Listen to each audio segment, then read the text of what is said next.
What happens when assumptions collide with reality in the most public of places? Imagine this: a peaceful evening at a bustling cafe, where laughter and the clink of cups fill the air. Two police detectives, faces set and eyes scanning, close in on a young black man sitting quietly on a bench. The scene shifts from routine to charged in an instant, but there's a twist that no one saw coming. The man they approach isn't just anyone. He's Cameron Ellis, a high-ranking Homeland Security officer. The discovery that follows sends shockwaves through the crowd and sets off a chain of events that will have you questioning everything you know about bias, authority, and accountability. You won't believe what happened next, and trust me, this is one story you'll want to follow to the end. If stories like these ignite your curiosity and make you think, hit that subscribe button. We're on a mission to reach 1,000 subscribers, and your support makes all the difference. Join our growing community where every story challenges perceptions and sparks meaningful conversations. Don't miss out. Subscribe now and be part of a movement that's about more than just stories. It's about understanding the moments that shape us. As the warm hues of twilight draped over the cityscape, Detective Marcus Reed sat with his shoulders stiff and eyes scanning the crowded square. The rhythmic hum of chatter from street vendors and baristas met the subtle click of heels on cobblestone, forming a chaotic symphony that city dwellers knew too well. Just then, a call crackled through his radio. A report of a suspicious individual loitering around the cafe at the far end of the square.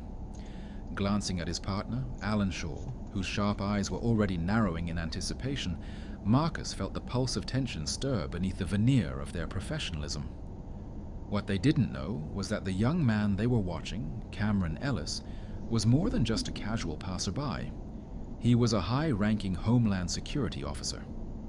Cameron sat on the wooden bench, oblivious to the scrutiny behind him, tapping away on his phone as the glow of the nearby cafe illuminated the quiet patience in his posture. He was waiting for Nathan, his colleague, who was finalizing an assignment just blocks away. The hum of espresso machines mixed with the light breeze that carried the scent of roasting beans, painting a scene that spoke of calm, a calm soon to be shattered. Marcus and Alan exchanged a look, one that carried unspoken agreements and silent assumptions.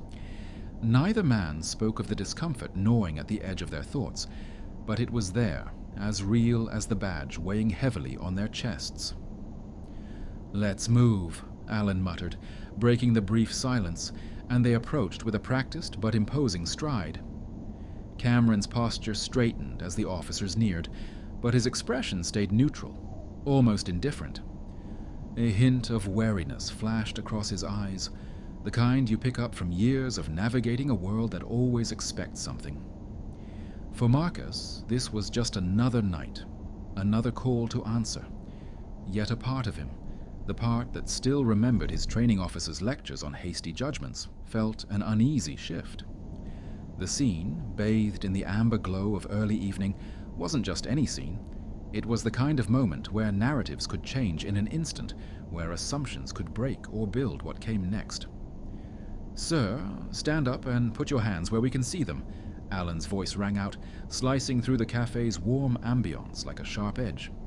The easy chatter from the patrons stilled, replaced by tense whispers and sidelong glances. Cameron took in a slow breath, feeling the shift in the air, the familiar weight of being watched, judged. His hands, steady and deliberate, moved from his lap to rest in plain view. He stood, eyes meeting Alan's, then Marcus's, with a look that carried both patience and defiance. Marcus's gaze flickered with something less sure, a shadow of doubt, as if a forgotten voice whispered that this felt wrong, but it was too faint to change the moment. "Identification," Alan barked, eyes narrowing as he stepped closer. Cameron, heart drumming a steady beat, felt the urge to announce his credentials, to let the truth slam down and scatter their assumptions like leaves in the wind. But something stronger held him back, a conviction rooted in years of experience. Respect should not have to be earned by waving a title. He reached for his wallet slowly, the atmosphere crackling with expectation. "Careful," Marcus muttered, fingers hovering near his holster, as if the movement alone threatened more than an exchange of words. The murmurs from the cafe grew, a few heads poking up over screens and steaming cups, curiosity straining against the walls of their comfort.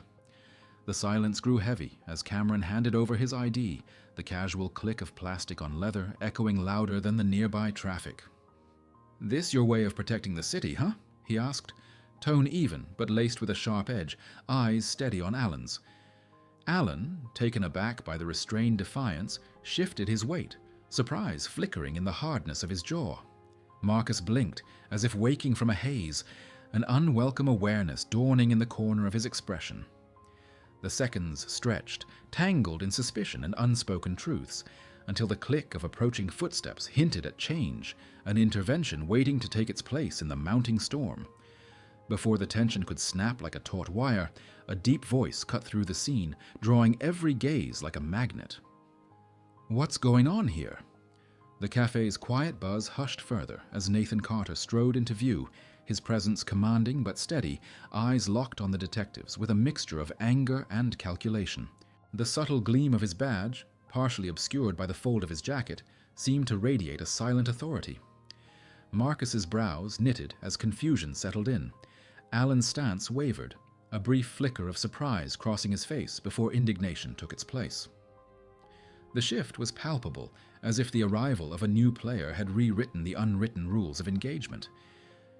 Cameron's gaze met Nathan's, a subtle nod exchanged, a silent acknowledgement that said, "I knew you'd come."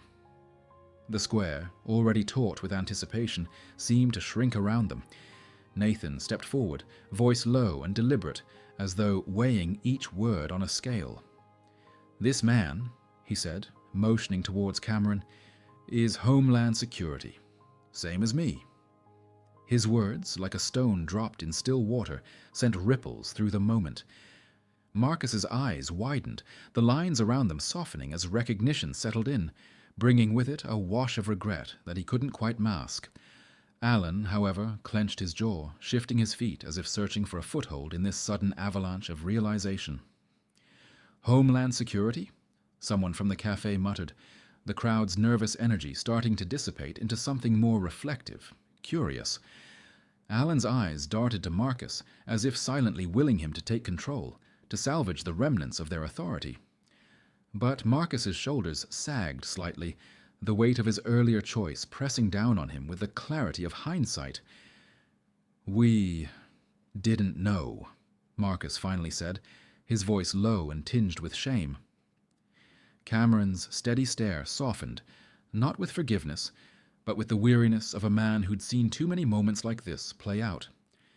The silence that followed was thick, an unspoken acknowledgement that the stakes had shifted, and what came next would test them all. Captain Meredith Powell leaned back in her chair, the fluorescent lights of precinct headquarters casting a harsh glow that mirrored the severity in her eyes. The report, stark and precise, lay on the table in front of her, its words recounting a scene that made her jaw tighten. The silence in her office was broken only by the tick of an old clock, a sound that seemed to amplify the weight of responsibility pressing on Marcus and Alan, who stood before her like schoolboys caught in the act. Nathan and Cameron sat nearby, their expressions a blend of calm and controlled frustration. Powell's voice, when it came, was even but left no room for misunderstanding. "This isn't just about a misunderstanding between officers and a civilian," she said, eyes boring into Marcus, then Alan. "This is about a pattern we can't afford to ignore." Marcus swallowed, the shame he'd felt back at the square magnified tenfold under Powell's gaze. Alan's eyes, sharp and defensive moments ago, now shifted, unable to find a safe spot to land. Powell continued, "Tell me, in your own words, what happened?" Marcus cleared his throat, a rawness creeping into his voice as he recounted their approach, the split-second judgments, the assumptions that piled up like dry tinder. Alan added little, his words clipped, fighting to hold on to a dignity that felt increasingly fragile. With every sentence, Powell's brow furrowed deeper, the silence afterwards stretching into a pointed pause that dared anyone to speak. Nathan shifted, leaning forward, his voice low but strong. "This isn't just about today," he said, cutting through the room's tension. "This is about making sure it doesn't happen again." Powell nodded slowly, a flicker of agreement in her eyes as she turned the page. "There will be consequences," she finally said, setting the paper down as if the weight of it alone could anchor their resolve. "And change, not just here, but throughout the department." Marcus exhaled shakily, the sting of regret now laced with a strange, hopeful curiosity for what might come next. The hearing was over, but accountability had just begun, and its echo would linger far longer than the voices that filled her office. In the following weeks, the precinct became a whirlwind of change, with Captain Powell spearheading initiatives that reverberated far beyond its walls. The disciplinary actions handed down to Marcus and Alan served as a sobering message to the entire force. Complacency would no longer be tolerated, yet, amidst the discomfort of introspection, seeds of growth began to take root. Powell, ever the resolute leader, announced a comprehensive retraining program, one that dug into the subtle layers of unconscious bias and the delicate art of equitable treatment. The department, once a stronghold of routine, now bristled with conversations that hadn't been heard before. Conversations about real change and what it meant to carry the badge with integrity. Cameron, watching the shift unfold, felt a familiar weariness, but also a cautious hope. When Powell approached him with a proposal to lead workshops on his experience and insights, he hesitated only for a moment. There was power in the retelling, he realized, not just in reliving it, but in reshaping it into a lesson that could ripple outward. Nathan stood by him, solid as ever, offering support and sharp insight as they pieced together a curriculum that was both unflinching and empathetic. The workshops became something more than lectures. They were bridges, connecting officers to stories that were often left untold, challenging them to see not just a uniform or a suspect, but the humanity beyond the call. The sessions drew a range of reactions, skeptical looks, quiet nods, moments where silence held more than words. But change isn't linear, and Cameron knew that. The important part was that it was happening. Officers who had never questioned their habits began to pause, to listen. Marcus, now marked by quiet reflection and regret, found himself sitting at one of these workshops, eyes lowered but attentive. The room's atmosphere hummed with the recognition of progress, slow but undeniable. And as Cameron spoke, sharing not just the events but the emotions behind them, he felt a new chapter unfurling, not just for himself, but for every soul in that room who dared to look past the surface and ask, "What can I do better?" Marcus sat in the back row of the room, blending into the crowd of officers and cadets who came for Cameron's workshop. His uniform, once a symbol of unshakable confidence, felt different now, heavier, infused with questions that hadn't been there before.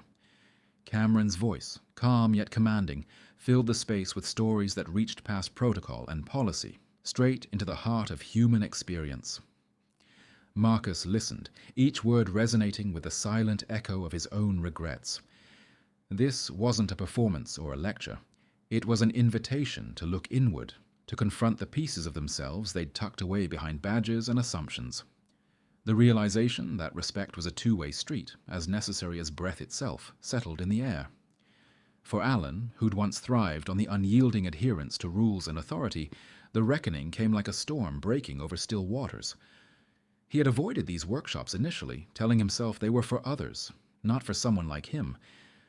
But the memory of Nathan's sharp gaze, Cameron's unwavering composure, lingered. Now, facing the stories head-on, he saw the thin line between duty and bias, understanding for the first time that admitting the problem was not a weakness, but a strength. He didn't know if he could change overnight, but he knew one thing. Pretending everything was fine was no longer an option. For Cameron, standing before a room of officers, the journey from silent witness to an agent of change was a path lined with hard truths and resilience. His story was no longer just his own. It was now woven into the fabric of a broader push for empathy and justice. Each nod, each moment of connection in that room reminded him that progress wasn't a grand leap, but a series of small, determined steps. He closed the session with a question that echoed long after the chairs were pushed back and the chatter resumed. How will you choose to see the people you encounter? Not just as officers, but as fellow human beings? The pause that followed was heavy with thought, proof that the seeds had been sown, and it was up to them to nurture the change. Stories like these leave us with more than just a sense of outrage or empathy. They offer us a mirror to examine our own biases and beliefs. What would you have done if you were standing there, a bystander with your coffee cup, or maybe someone with the power to speak up? It's moments like these that show how change is born, not just from policy, but from individual decisions, from small acts of courage that ripple outwards. It makes you wonder, doesn't it? How many times have we chosen silence when our voice could have made the difference? And as we take in this story, ask yourself, are we willing to face our own assumptions and take that uncomfortable step towards understanding? Reflect on this and share your thoughts below, your experiences, your questions, or even times you've witnessed change in unexpected places. Let's start a conversation that matters. And if this story moved you, there's more where it came from. Click to watch our next video and see more tales that challenge, inspire, and inform. Don't forget to subscribe and hit that notification bell so you can keep learning, reflecting, and growing with us. So, what do you think? Would you have acted differently, or would you have been part of the silent crowd? Let me know in the comments, and let's keep this dialogue going.